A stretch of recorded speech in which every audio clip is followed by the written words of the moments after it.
پھر جمعہ آ گیا تو میں نے ایک جگہ پڑھا کہ یہ قیامت کی نشانیوں میں سے ایک نشانی ہے کہ وقت تیزی کے ساتھ گزرے گا، اور ایسے گزرے گا کہ سال مہینے کے برابر ہو جائے گا، مہینہ ہفتے کے برابر، ہفتہ گھنٹوں کے برابر، گھنٹے منٹ اور منٹ سیکنڈوں کے برابر۔ آپ اس کا مشاہدہ کر لیں، ایسا اس وقت ہو رہا ہے۔ تو وقت میں برکت نہیں رہی، مصروفیات ہو گئی، اور مصروفیات میں ہماری خواہشات زیادہ آ گئی۔ یہ نہیں کہ ہم بڑے تیر مار رہے ہیں، ایسا نہیں۔ ہم سے زیادہ ہمارے بزرگان، دادا دادی نانا نہیں، وہ ہم سے زیادہ کام بھی کرتے تھے، عبادتیں بھی کرتے تھے۔ ہم لغویات میں کھو گئے، رسم و رواج میں کھو گئے۔ وقت بہت ہے لوگوں کے پاس، اور اگر آپ چیک کریں تو وقت وہ دیتے ہیں، دنیاوی معاملات کو سارا وقت دیا جاتا ہے، دین کے لیے وقت نہیں۔ آج اسی پیرائے میں یہ چند کلمات آپ کی خدمت میں اس لیے میں نے پیش کیے کہ میں ایک ایسی عظیم ہستی ان کے بارے میں چند باتیں عرض کرنا چاہتا ہوں۔ پچھلے جمعہ بھی آپ کی زندگی کے پہلو پر میں نے روشنی ڈالی تھی، جنہیں والی بغداد، شہنشاہ ولایت حضور غوث اعظم عبد القادر جیلانی کہا جاتا ہے۔ آپ کو اللہ نے یہ بڑا مقام عطا فرمایا۔ یہ مقام آپ نے کیسے حاصل کیا، اس کو ہم اس جمعہ میں پھر دیکھتے ہیں۔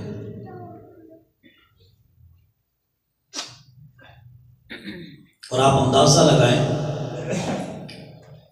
کہ ایک ایسی ہستی کہ جس کو رب کائنات نے توجہ فرمائی، قیامت تک ولیوں کا سردار بنا دیا۔ یہ کوئی معمولی بات ہے؟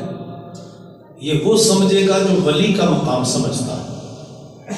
ہر بندہ تو نہیں سمجھ سکتا، وہ تو اسے ایک رسمی جملہ سمجھے، غوث پاک ولیوں کے سردار ہیں ہمارے جوان اور ہم اور آپ سارے کہتے ہیں۔ سردار تو ہیں، کیسے بنے سردار، یہ نہیں دیکھا جاتا۔ یہ بڑی گہرائی والی چیز ہے۔ ہم کہتے ہیں جی تاجدار گولڑا کا بڑا مقام ہے، بھائی ان کا بڑا مقام ہے، مقام ان کو کیسے ملا؟ ہم کبھی جستجو کرتے ہیں کہ ہمیں بھی یہ مقام ملے؟ چلیں وہ نہ صحیح، لیکن کچھ قطرے اس سمندر کے ہمیں بھی نصیب ہو جائیں، تو ہم جب اس سمندر میں غوطہ زن ہی نہیں ہوں گے تو وہ چیزیں ملے گی کیسے؟ تو اس لیے میں آپ سے عرض کرتا ہوں کہ توجہ سے سماعت کیجیے۔ سیدی غوث اعظم عبد القادر جیلانی رحمۃ اللہ تعالی علیہ، آپ نے اپنی پوری زندگی ہمیشہ سچ بولنے میں، علم دین حاصل کرنے میں، اور پھر اس علم دین کو پھیلانے میں، اور خدا کی بندگی اور مخلوق کی خدمت میں وقف کر دیا۔ یہ شہنشاہ بغداد حضور غوث پاک سرکار رحمت اللہ تعالی علیہ کی زندگی ایک خاکہ میں پیش کرتا ہوں، اور اس میں جو گہرائیاں ہیں اس کا ذکر کچھ پچھلے جمعہ میں نے کیا تھا۔ کئی لوگ آپ دیدہ بھی ہوئے کہ آپ نے کتنی مشقتوں سے علم دین حاصل کیا۔ علم کے بغیر اللہ کی معرفت حاصل نہیں ہو سکتی، یہ یاد رکھیں۔ یہ قرآن میں ہے، میرے مصطفیٰ کے فرمان میں ہے، اور حضور نے جب علم کی دعا مانگی اللہ نے ان کو سکھائی، رب زدنی علما۔ حضور کو کسی بات کی محبت نہیں کہ وہ دنیا مانگے، خدا سے مانگا ہی نہیں، لیکن جو مانگا تو خدا کے کہنے پر مانگا۔ وَقُلْ، اللہ نے قرآن میں یہ لفظ قل پہلے ہے، محبوب تم کہہ دو ربی زدنی علما، میرے اللہ میرے علم میں اضافہ فرما۔ یہ بھی اللہ کا حکم ہوا، تو گویا اللہ یہ چاہتا ہے کہ میرا نبی مجھ سے علم میں اضافے کی دعا مانگے، یہ اللہ چاہتا ہے۔ اور پھر رسول اللہ صلی اللہ علیہ وآلہ وسلم نے وہ دعا مانگی، تو اب گویا محب یہ کہتا ہے کہ محبوب اگر مجھ سے تم مانگو تو یہ دنیا کیا مانگو گے، یہ تو فانی ہے، وہ مانگو جس نے باقی رہنا ہے، وہ مانگو جس کی وجہ سے تم کو میری معرفت کا نور ملے گا۔ اس لیے کہتے ہیں کہ پوری رات ایک شخص عبادت کرتا رہے، زاہد ہے، تہجد گزار ہے، حاجی ہے، آنسو بہانے والا ہے، مخلوق کی خدمت کرنے والا ہے، گڑ گڑانے والا ہے، کوئی گناہ نہیں کرتا۔ میں سمجھانے کے لیے آپ کو عرض کر رہا ہوں، تو عالم کا یہ مقام ہے کہ وہ عشاء پڑھ کے سو جائے پوری رات اور اٹھ کے فجر پڑھے، تو عابد و زاہد شخص پوری رات عبادت میں لگا رہے، اس کو مقام کو چھو بھی نہیں سکتا، پہنچنا بڑے دور کی بات ہے۔ یہ عالم ربانی کا مقام ہے۔ اس لیے جس کو یہ مقام ملا تو علم کی وجہ سے ملا، اور حضور نے پھر یہ کہا کہ اللہم انی اسألک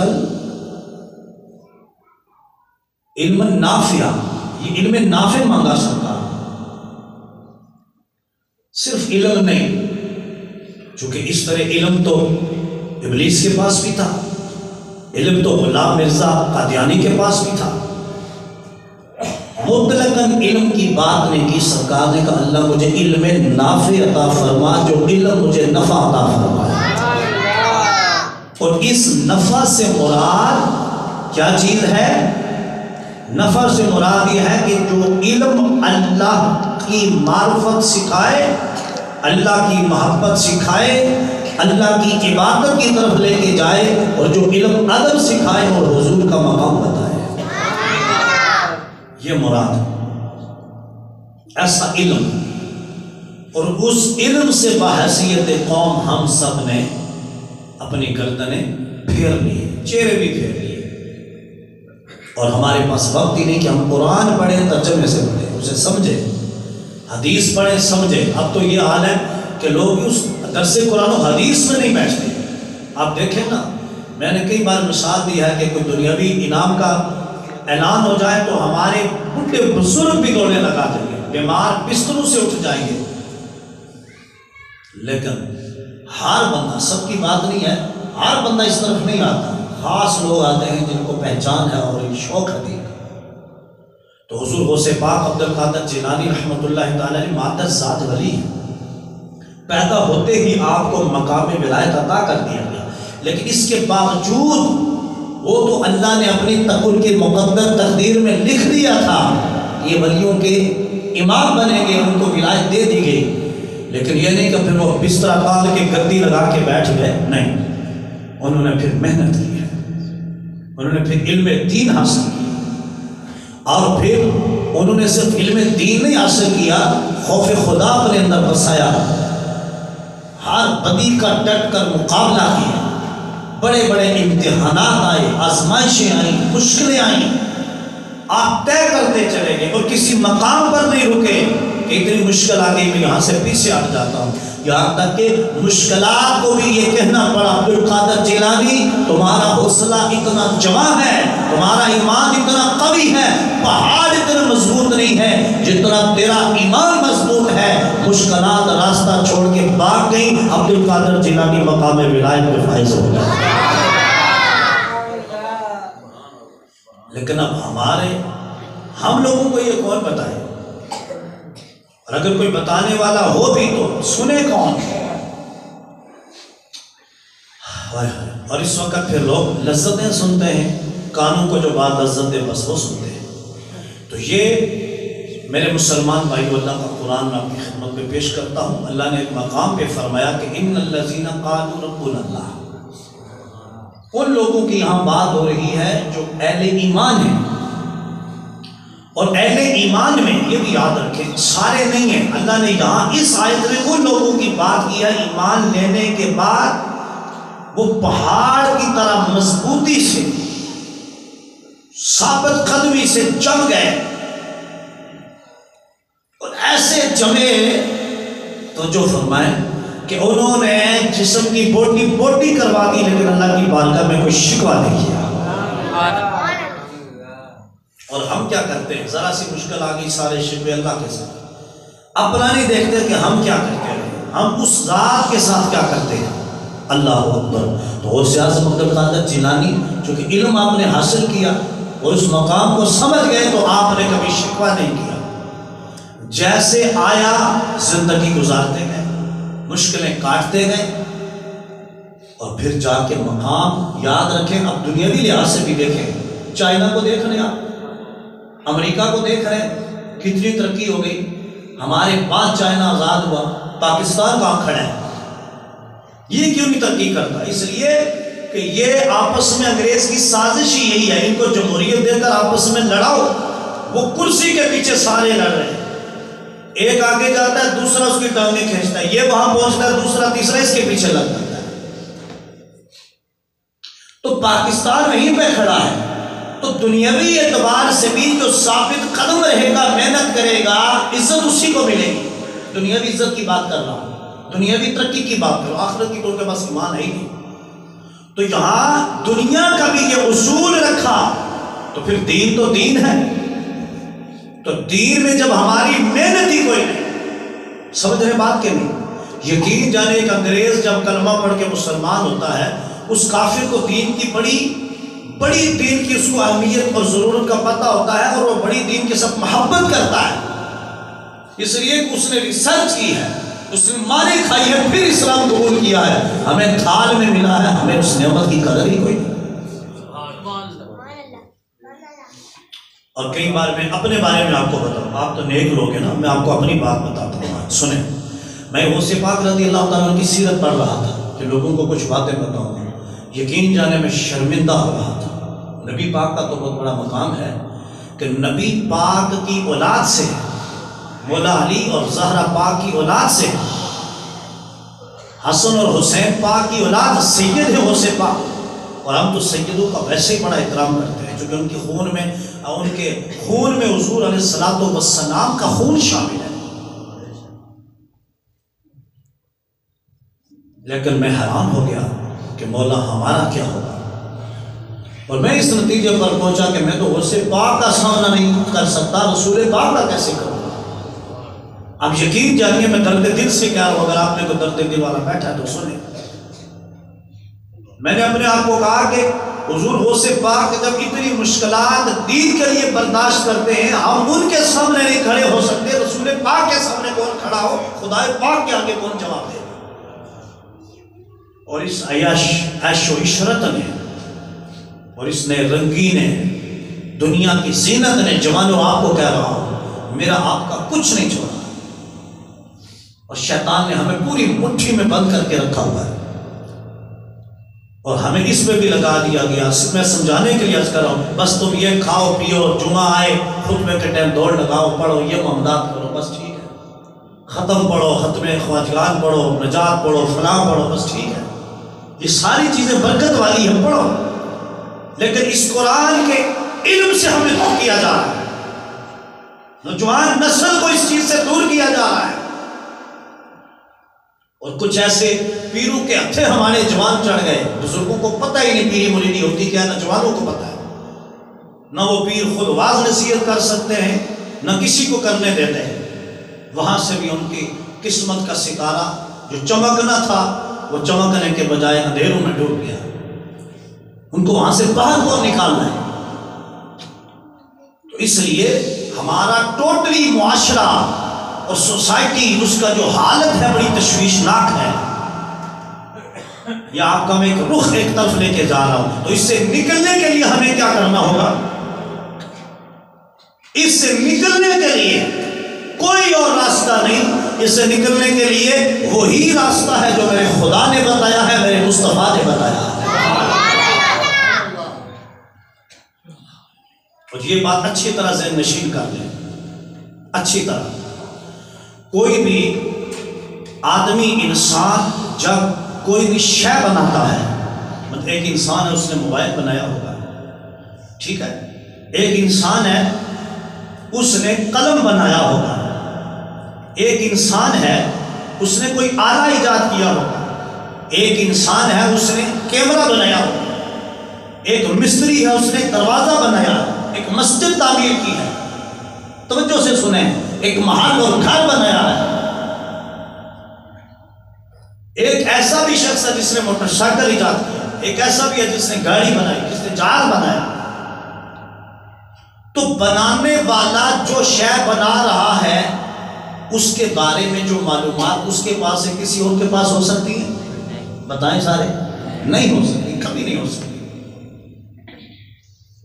تو ہمیں کس نے پیدا کیا؟ بتائیں سارے. آواز کم آ رہی ہے. اگر آپ اپنے بنانے والے معبود رب کا نام اس طرح لیں گے پھر کیا فائدہ؟ ہم کو کس نے پیدا کیا؟ ہم کو کس نے بنایا؟ ہمارے اعضاء کو حسن و خوبی میں کس نے پرویا ہے؟ اللہ نے. تو آپ اس پوری باڈی، جسم اور جو اس کے اندر اللہ نے روح رکھی ہے، اس جسم اور اس، سمجھیے بات میں بڑی گہرائی والی بات کر رہا ہوں، اس جسم اور اس روح کو اپنے معیار کے مطابق رکھنے اور چلانے کا طریقہ بھی خدا ہی بتائے گا. اور پھر جو اس طریقے، اس ٹریک پہ رہے گا وہ کامیاب ہے. جو ہٹ گیا اپنے تائیں وہ جتنا کہے کہ میں دنیا کا سب سے اعلیٰ ترین اور بہترین انسان اور بہترین ہو ہی نہیں سکتا ہے.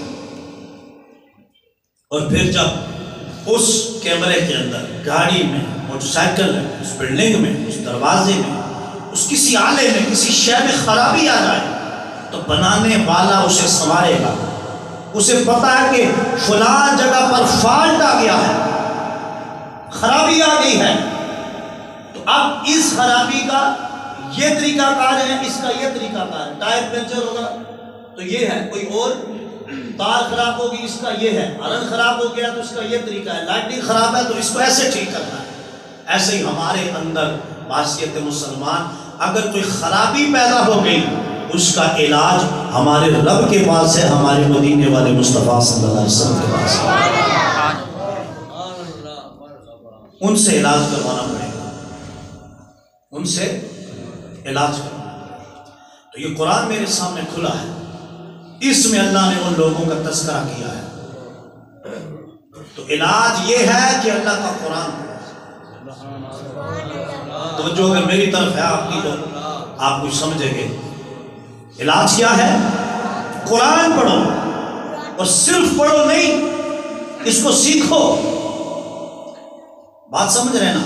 سیکھ کر پھر اس پر عمل بھی کرو، تب جا کے ہم زندگی کا مقصد حاصل کر سکتے ہیں، ورنہ نہیں.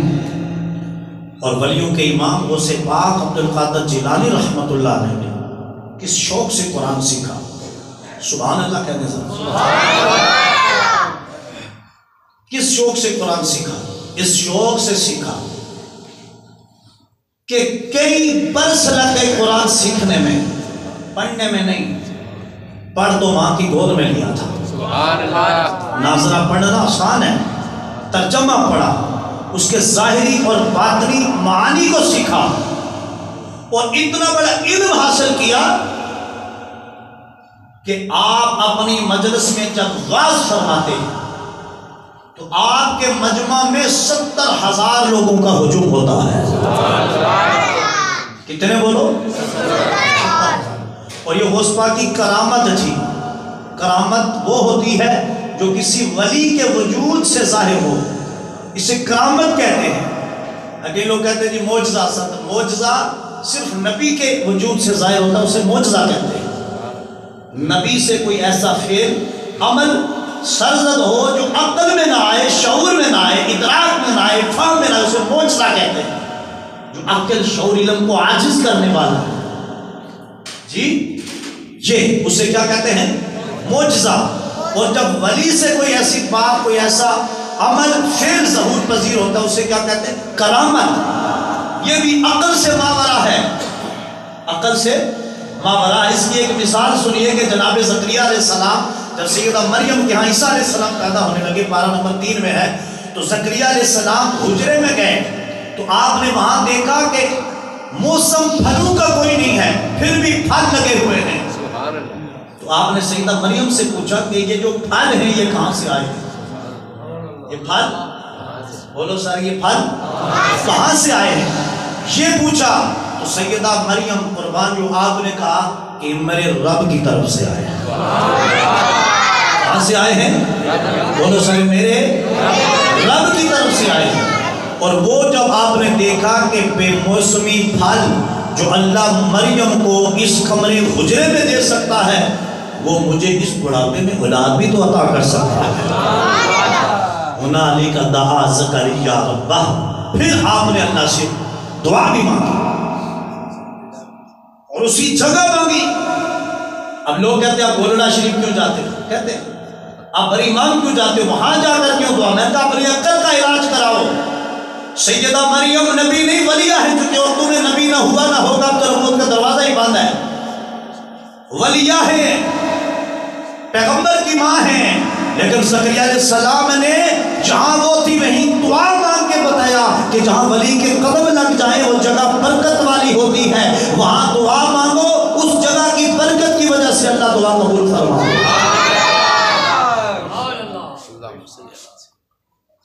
بات سمجھ آ رہی ہے آپ کو؟ یہ قرآن میں ہے۔ تو اہل سنت و جماعت کا نظریہ اور عقیدہ یہ کھڑا ہوا نہیں، یہ بڑا پرانا ہے، اور قرآن و سنت سے ایک بات جڑ اور اصل ثابت ہے۔ تو حضور سیدی غوث اعظم عبد القادر جیلانی رحمۃ اللہ تعالی علیہ علم حاصل کیا، اور بڑی محنت کے ساتھ، لگن کے ساتھ، اور آپ جدھر گئے تو علم کے خزانے تقسیم کرتے گئے۔ اتنی بڑی بڑی مشکلات دیکھی، آپ کہتے ہیں 1 سال پورا میں صرف سبزی ترکاری یا روٹی وہ شیخ کھاتا اور حاصل کرتا تھا لوگ جو لوگوں سے بچ کر کہیں رہ گئی ہو، کہیں گری ہوئی۔ آج یہ کون بتائے گا؟ ان کو تو یہ جی غوث پاک نے مردہ زندہ کر دیا، ان کی 11ویں دو، بس ختم پڑھو چلو۔ یہ قوم کو کون بتائے گا کہ جس غوث اعظم کی 11ویں دیتے ہو وہ غوث اعظم بنا کیسے ہے؟ یہ قوم کو کون بتائے گا؟ غوث اعظم بننا کوئی آسان نہیں ہے۔ میں کئی بار آپ کو کہتا ہوں ولی ہونا کوئی آسان نہیں ہے۔ لوگوں نے اپنے اپنے تھرمامیٹر رکھے ہوئے، فلاں بھی ولی ہے، فلاں بھی ولی ہے۔ جس کو خود نہیں پتا کہ ولی کی تعریف کیا ہے اور مقام ولایت ملتا کیسے ہے، وہ خاک بتائے گا کہ ولی کون ہے۔ اور جو خود لوگ کہتے ہیں کہ میرا یہ مقام ہے، میرا یہ مقام ہے، ولی کبھی اپنی تعریف نہیں کرتا، وہ تو اپنا مقام چھپاتا ہے، وہ چھپاتا ہے، میرا خدا اس کے مقام کو ظاہر فرماتا ہے، لوگوں کے دلوں میں اس کی محبت ڈالتا ہے۔ جوانوں آپ کو سمجھ آ رہی ہے؟ اس لیے بیعت کریں تو اس پیر کے ہاتھ پر کریں جو شریعت کا پابند ہو اور عالم ہو۔ اگر سمجھ آئی نہیں تو چی بولو سبحان اللہ۔ زندگیاں خراب نہ کرو، یہ بیعت کوئی کھیل تماشا نہیں ہے، یہ بیعت صرف کوئی نذرانے کا کام نہیں ہے، یہ میں آپ کو سمجھا رہا ہوں، زندگی دے رہا ہوں۔ اسی چیز نے تو ہمارا بیڑا غرق کر دیا ہے۔ اللہ اکبر۔ اور ولیوں کے امام غوث اعظم عبد القادر جیلانی، لوگوں نے یہ سمجھا بس بیٹھ گئے تھے، وہ بس کھانے کھاتے تھے اور لوگ آ کے صرف ہاتھ چومتے تھے۔ آج جو میرے نوجوان اور ہماری عوام اور قوم کا کنسپٹ بنا ہے، وہ کہتا ہے ایک بندہ بیٹھا ہو، لوگ جا کے اس کے ہاتھ چومیں، نذرانے دیں، وہ دعا کر دے، چف کر دے، بس یہ ولایت ہے۔ اور ولایت ان میں سے کسی شے کا نام ہی نہیں ہے۔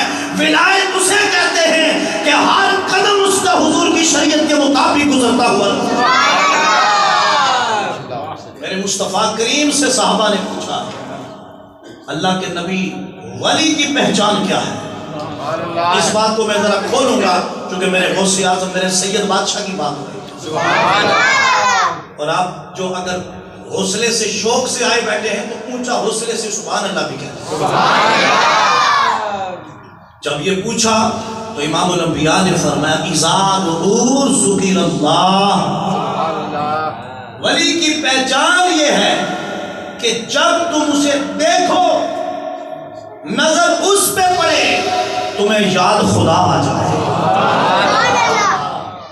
پھر بولو سبحان اللہ۔ اچھا یہاں آگے علامہ فرمان جلالی صاحب بھی بیٹھے، مجھے بڑا مزہ آئے گا آگے بیان کرتے ہوئے، اگر آپ کی توجہ رہی تو، توجہ میں دیکھ رہا ہوں سب کو بیٹھ گئی تو پھر مزہ بھی نہیں رہتا۔ یہاں لوگ جب یہ بیان کی جاتی ہے حدیث پاک، یہ حدیث کا ٹکڑا، تو لوگ یہ فوراً سمجھتے ہیں بس جس کا چہرہ چٹا ہوگا اور کافی ماشاءاللہ موٹا تازہ بندہ ہوگا تو بس اس سے مراد یہ لی جاتی ہے، نہیں، یہ مراد نہیں۔ چٹا تو انگریز بھی ہے، پھر کیا کرو گے؟ ابھی انگریز گورا ہے نا، پھر کیا کرو گے؟ میں سمجھا رہا ہوں، داڑھی تو سکھ نے بھی رکھی ہے، وہ اپنے تھرو وہ بھی وہ کپڑا لپیٹتے ہیں سر پر، آپ نے دیکھا؟ ایک شخص خوراک اچھی کھا رہا ہے، اس کا چہرہ چمکے گا ہی نا۔ میں ایک مثال دے رہا ہوں، اور ایک کوئی مزدور ہے، فالج کا مریض ہے، بستر پہ بیٹھا ہے، نیک ہے، نمازی ہے، پرہیزگار ہے، دوسرا سود کھا رہا ہے، کھا کھا کے چہرہ تازہ کیا ہوا، خوراکیں بکرے کھا کھا کے، بڑی بڑی خوراکیں، میں مثال دے رہا ہوں۔ اور ایک ولی ہے، کسی غار میں بیٹھا ہے، یہ علم دین پھیلا رہا ہے، ایک عالم ہے جس کو گھر کا صحیح چولہا نہیں چلتا اور مشکلوں سے دین پھیلا رہا ہے، وہ شیخ الحدیث ہے، مفتی اسلام ہے یا نارمل ہے، اس کے چہرے پہ وہ تازگی کے اثرات نہیں، وہ طاقت نہیں، تو پھر ولی کی پہچان کیسے ہوگی؟ اس حدیث پاک پہ غور کریں، اسی میں پہچان نظر آ رہی ہے۔ چونکہ سرکار نے یہ بھی کہا کہ ان کو دیکھو، آگے یہ نہیں فرمایا کہ اگر ان کا جسم تازہ ہوگا، موٹا ہوگا، گال ابھرے ابھرے ہوں گے، ٹھیک ہے، آنکھیں موٹی ہوں گی، جسم بھاری ہوگا، پھر وہ ولی ہوگا۔ جب اس کو دیکھے گا خدا یاد آئے گا۔ سچ بتاؤ، کسی انگریز کو دیکھ کر خدا یاد آ سکتا ہے؟ کسی سکھ کو دیکھ کر خدا یاد آ سکتا ہے؟ تو خدا کو یاد آنے کا معنی کیا ہے؟ یہ دلوں کی تختی پہ لکھ کے لے جاؤ۔ جب تم اسے دیکھو گے، چونکہ تم اسے دیکھو گے، اس کا اٹھنا بیٹھنا چلنا پھرنا خدا اور مصطفیٰ کی یاد میں ہوگا۔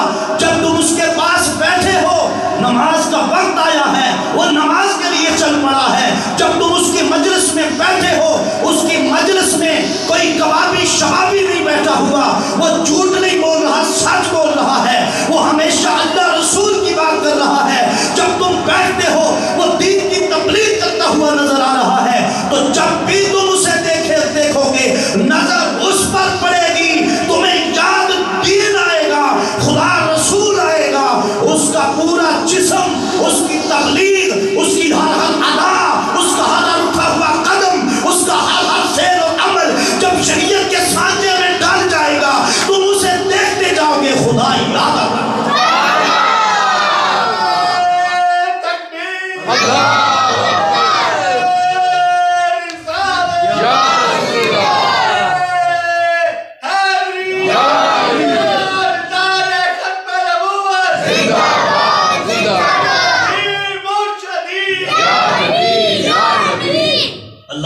یہ سبحان اللہ۔ اس لیے یہ صرف چہرے دیکھنے کی بات نہیں ہے، وجود کو دیکھنے کی بات نہیں ہے، اس شخص کا ہر عمل یہ بتائے گا کہ وہ شریعت کا پابند ہے۔ سبحان اللہ۔ اور ہمارے ہاں لوگ اس چیز کو اہمیت نہیں دیتے۔ اس موجودہ دور میں لوگ صرف یہ دیکھتے ہیں زمانے میں اس کا نام کتنا ہے، یہ چیزیں دیکھیں۔ میں آپ کو ایک ایک چیز گن کے بتا رہا ہوں جو ہیں، اس کی تقریریں کتنی ہوتی ہیں، اس کے پوسٹر کتنے لگتے ہیں، یہ کھمبوں پہ کتنا ٹنگا جاتا ہے۔ میں ایک مثالیں پیش کر رہا ہوں آپ کو، یہ ہم سب کے ساتھ ہو رہا ہے۔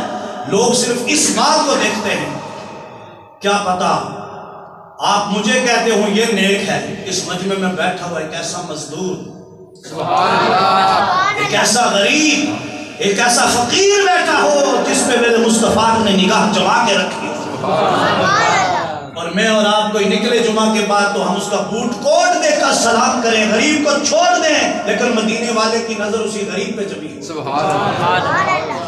اور اگلی بات بھی سنیں، یہ لوگ نہیں بیان کرتے، تقریروں میں علماء بھی کم بیان کرتے ہیں، ایسے امیر بھی ہوتے ہیں جن کا دل بھی امیر ہوتا ہے، اور جو امیر ہو کر اچھے سوٹ، اچھی کوٹھیاں، گاڑیاں رکھ کر بھی غریبوں کو پیار سے ملتے ہیں، ان پہ بھی میرے مصطفیٰ کی نظر جمی ہوتی ہے۔ ایسا امیر جو ابو بکر جیسا ہو، عثمان غنی جیسا ہو، اس امیر سے بھی اللہ مصطفیٰ بڑا پیار کرتے ہیں۔ پیار اس سے نہیں کرتے جس کی گردن میں سریا ہوتا ہے، اکڑ ہوتی ہے، غرور ہوتا ہے، جو کسی کو سمجھتا ہی کچھ۔ آپ یہاں سے اندازہ لگانا، شیخ عبداللہ محمد بن ابی الفتح حربی فرماتے ہیں آپ کیا فرماتے ہیں؟ کہتے ہیں 40 سال. سارے بولے کتنا عرصہ؟ 40 سال. کتنا عرصہ؟ 40 سال. آپ فرماتے ہیں میں غوث پاک عبد القادر جیلانی رحمت اللہ علیہ خود بڑے پائے کے عالم اور بزرگ اور ولی سے بتاتے ہیں 40 سال کہتے ہیں مجھے غوث اعظم عبد القادر جیلانی رحمت اللہ علیہ کی خدمت کا شرف نصیب ہوا. کتنے سال؟ 40 سال. جوان بولے کتنے سال؟ 40 سال. فرماتے 40 سال میں آپ کے ساتھ رہا, رات بھی ساتھ رہا. کہتے 40 سال میں غوث اعظم عبد القادر جیلانی رحمت اللہ علیہ نے مسلسل عشاء کے وضو سے نماز فجر ادا فرمائی. اب یہاں ڈھونڈے کوئی ولی, آپ کے پائے کا کوئی بندہ لائے میدان میں. میرا آپ کا معیار ولایت کیا ہے؟ جن کی ٹوٹا ہو نام ہو بس ولی ہے. ہاں ولی کی ٹوٹا بھی ہوتی ہے, نام بھی خدا کر دیتا ہے, لیکن صرف ٹوٹا نہ دیکھو, علم بھی دیکھو, عمل بھی دیکھو, عقیدہ بھی دیکھو, تقویٰ بھی دیکھو. اور فرماتے ہیں کہ میں 40 سال تک غوث پاک کی خدمت میں رہا.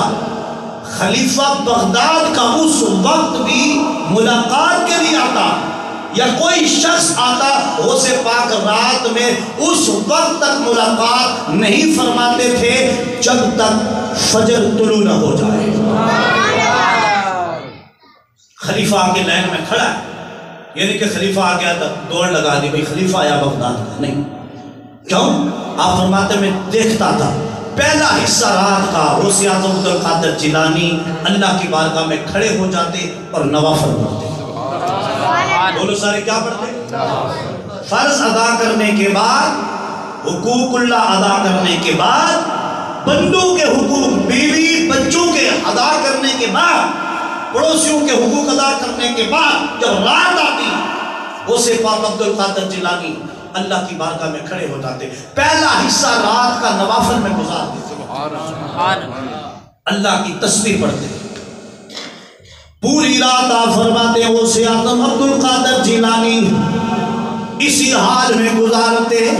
رات کا پہلا حصہ ولیوں کے امام والی بغداد حضور سیدنا غوث اعظم عبد القادر جیلانی رحمت اللہ تعالی علیہ نفل پڑھتے اور نوافل میں کھڑے ہو کر اللہ کا قرآن تلاوت فرماتے.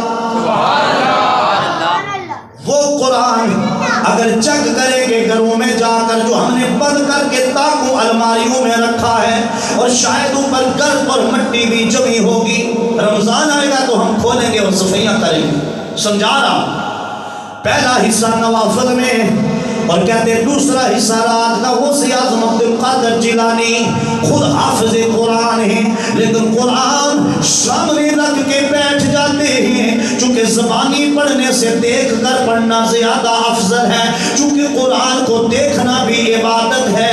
غوث اعظم عبد القادر جیلانی رحمت اللہ تعالی علیہ پہلا حصہ رات کا نوافل میں گزارنے کے بعد دوسرا حصہ قرآن کی تلاوت میں گزارتے, قرآن کی تلاوت بھی کرتے, قرآن کا ترجمہ تفسیر تشریح بھی سمجھتے.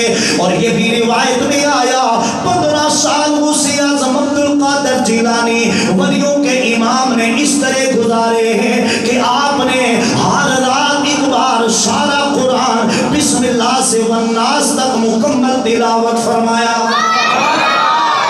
سبحان اللہ کی آواز بالکل نہیں ہے. خیال سے آپ کسی میاں صاحب کے شعر پہ سبحان اللہ کہیں گے, اونچا بولے سبحان اللہ. یہ بڑے بھی بولیں, بچے اتنا اونچا کہہ رہے ہیں, آپ بھی کہنا سبحان اللہ. اب توجہ دیجئے سارے, میں آپ کو ایک بات بتا دوں. 15 سال 40 سال عشاء کے وضو سے نماز فجر غوث اعظم نے ادا فرمایا.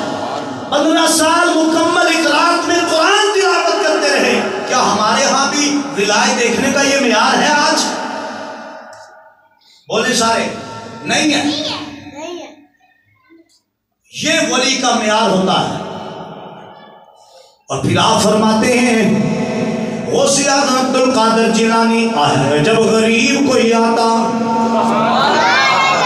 آج وہ چیک کرنے میں خود مرید ہوں کہ بعض لوگ گلہ کرنے رہنا نہ سننا رہنا اور میں آخر انہوں کرن دیو گلہ کرنا لے کہ سرکار دے دور بھی ہوئے نا جی منافق دے ہر دور بھی موجود ہے نا میں بات کیا کر رہا ہوں ممبر رسول پر بیٹھ کر میں وہ بات کروں گا جو شریعت کے دائرے میں ہوگی میں اپنی کہانی دے دادے اور نہیں تو کوئی نہ سنانا نا بولو سارے سبحان اللہ میرے مسلمان بھائیو ولی کون ہوتا ہے غوث اعظم عبد القادر جیلانی جب کوئی غریب آتا اسے سینے سے لگاتے اس کا خیال کرتے فقیر آتا آج بھی چیک کر لو جا کر کون آیا جی بندہ گیا ہے اچھا ماڑے کپڑے پہنے ہوں گے مسکین ہوگا کوئی گدی رشید صاحب کی بات میں نہیں کرا باز منہ تک نہیں لگائیں گے کون ہے جی فلاں وزیر میں نے ایم پی ایس ہوائے ہیں ان کو اندر بلا لیا جائے یہ نہ میرے رسول کی سیرت ہے نہ غوث پاک کی امام الانبیاء کے غلاموں میرے غوث پاک عبد القادر جیلانی